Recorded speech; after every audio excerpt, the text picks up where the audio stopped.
Hi Beshies! Hello everyone! Kat Vlogs here of TPY Creator Hub. For today's video ay pupunta nga kami sa may Souk Al Wakrah. Souk Wakrah or the Old Al Wakrah's Old Souk was opened by the year 2014. Located nga pala ito sa may bandang south ng Qatar. Napakaganda na ngang bumalik dito para mamasyal dahil nga maganda na rin ang weather sa gabi. Hindi na sobrang init, kaya naman napakagandang maglakad-lakad lalo na sa may tabing dagat. At syempre, sama mo na rin ang buong pamilya. Nothing to worry din about sa parking area dito dahil kabilaan nga ang kanilang parking space. Tara, samahan nyo na rin kami para pasyalan at syempre bisitahin at tikman ang isa sa pinakakilalang seafood restaurant dito sa may Souk Al Wakrah. Walang iba kundi ang Copacabana Seafood Grills. Wow! Pagpasok mo nga dito ay bubungad agad sa'yo ang napakagandang mga lightnings nila sa may harapan. Or dito sa may pinaka-middle ng kanilang restaurant. Ayan, Christmas lights nga yan ang tawag pag sa atin sa Pilipinas, syempre.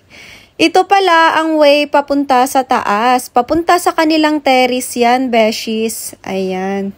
Usually pala, Beshies, pag mga Indian restaurant ay marami ka ngang makikitang mga sink or pwedeng paghugasan ng kamay. Dahil nga madalas ang mga Indian ay kumakain gamit ang kanilang kamay. So, ayun na nga mga Beshi, mayroon din silang terrace dito na pwede kayong kumain dito sa labas, outdoor nila terrace. So, mas maganda nga kumain dito, lalo ngayon hindi na gaanong mainit and mag-winter na. Magandang umupo dito kasama ang pamilya.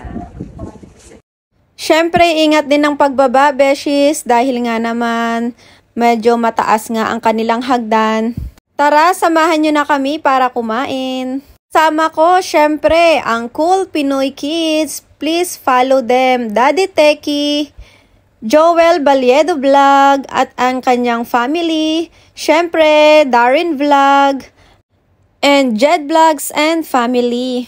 Hindi mawawala ang kanilang dalawang klase ng salad, syempre. At meron din silang iba't ibang klase ng sauces for the grilled fish yan, Beshies. Or pwede mo ring i-mix yan sa rice. Napakasarap nga yan.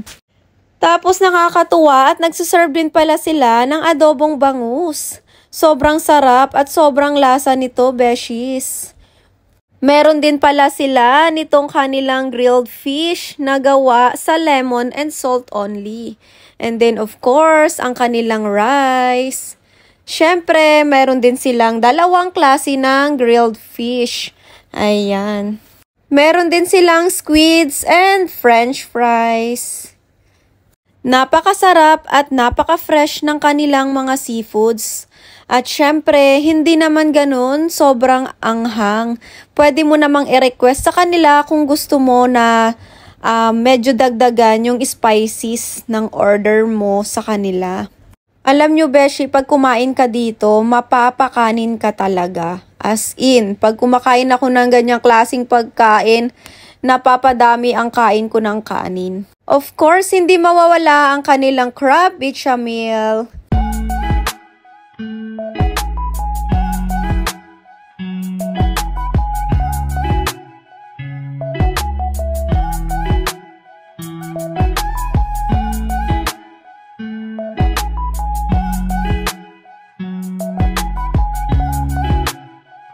Meron pa palang pahabol ang kanilang fried fish red sniper worth 45 reals. That's all for today. Thank you so much, Copacabana, Team Payami Qatar, and of course, Pinoy Impact Creators. Don't forget to follow and visit the restaurants Copacabana located at Al Wakrah. Thank you so much for watching. Follow for more. Okay, bye.